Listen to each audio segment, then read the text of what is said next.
2024 यानी आज ही के दिन हमारा देश यानी विश्व का सबसे बड़ा लोकतंत्र हमारा देश अर्थात आर्यावर्त की वो उपजाऊ भूमि अमूल्य रत्नों से परिपूर्ण भारत वसुंधरा का आंचल कितना पवित्र, कितना सौभाग्यशाली और कितना अनोखा है, यह किसी से छुपा हुआ नहीं है।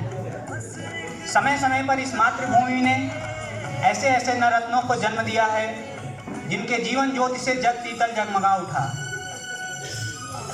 जो भरा नहीं है भावों से बहती जिसमें रसधार नहीं, जो भरा नहीं है भावों से बहती जिसमें रसधार नहीं, वो हृदय नहीं है पत्थर है जिसमें स्वदेश का प्यार नहीं।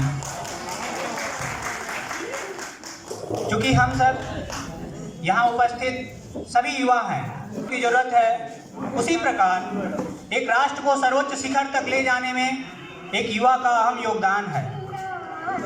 तो उस किसी ने सच कहा है कि जय उस शोणित की जिसने उज्ज्वल इतिहास रचा है, जय उस मस्तक की भारत माँ की जो भेंट चढ़ा है, जय उस गर्दन की जो टक्कर ली तलवारों से, जय उस सीने की न डरा जो गोली के वारों से, जय उस कैदी की कारा में जो न देश को भूला, जय उस स्याही की जिसने अंतस्त में इस देश को न भूला, जय उस माटी की जिसने नस नस में ज्योति जलाई, जय उस वाणी की जिसने नस नस में फौलाद बनाई।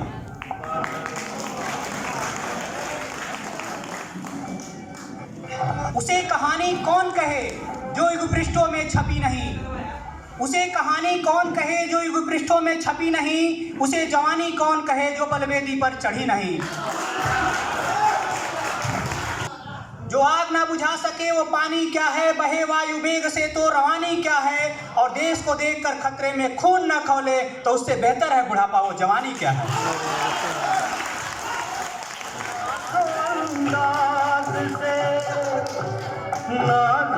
पे खड़ा होता है तो उसकी यही अरमान होती है कि फौजी मेरी जीवन मौसम सर्दी का होगा, फौजी मेरी जीवन मौसम सर्दी का होगा, चिता बारूद से जलेगी कफन वर्दी का होगा।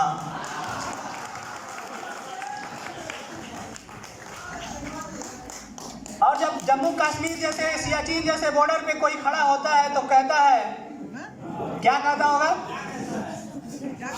रूठे रूठे रहते हो क्यों, जरा ये तो बता दो ये वतन किसका है।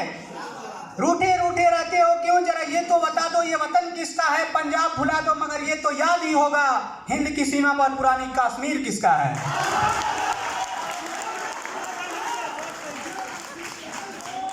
और जब सामने शत्रु हो तो कहता है कि जब तुम्हें देखेंगे तो हत्यारे सजा मांगेंगे, जब तुम्हें देखेंगे तो हत्यारे सजा मांगेंगे, आएंगे तेरे मुल्क पर तो दुआ मांगेंगे, अपने हाथ से इस वतन को जाने न देना वरना बच्चे भी आजादी की दुआ मांगेंगे।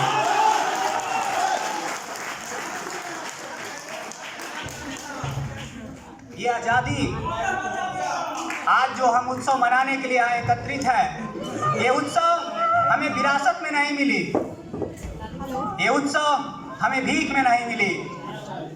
तो किसी ने सच कहा कि धन कुबेरों ने दिया धन माता ने अपना नूर दिया, धन कुबेरों ने दिया धन माता ने अपना नूर दिया, वीरंगना बहनों ने सहस्त्र भारत माँ को सिंदूर दिया, और हर रूह को आजादी की हसरत थी इस कदर कि मैं कसी निगाहों ने भी जवानों को सुरूर दिया।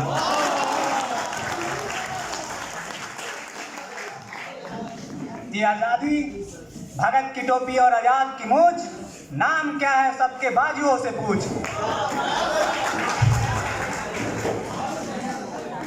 ले चलता हूं आपको थोड़ी सी पीछे, जब यह देश गुलामी की जंजीर में जकड़ी हुई 8-8 आंसू बहा रही थी, उस समय कोई 23 साल का युवा बाहर निकलता है, कभी 6 साल की उम्र में जाता है और कहता है कि मैं बारूद बो रहा हूँ, और वो बारूद जो नस नस में फैल करके और सच में बारूद बनती है, और हमारा राष्ट्र 15 अगस्त 1947 को आज़ाद होता है।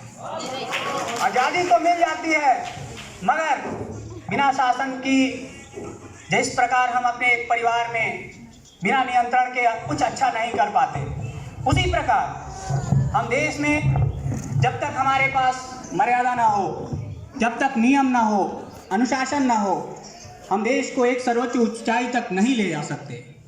और उसके लिए एक भूमिका बनना शुरू हुआ यानी संविधान, सम अर्थात समान और विधान अर्थात नियम।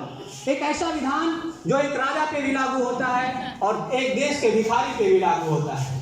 और फिर हमारा संविधान बनने की प्रक्रिया शुरू हुई। 26 जनवरी 1929 में हमारे तत्कालीन राष्ट्र नेताओं द्वारा ये शुरुआत की गई। और आप सबको सर्वविदित होगा कि 26 नवंबर 1949 को हमारा संविधान बन करके तैयार हो गया। लेकिन मन में एक प्रश्न प्रवृत्ति है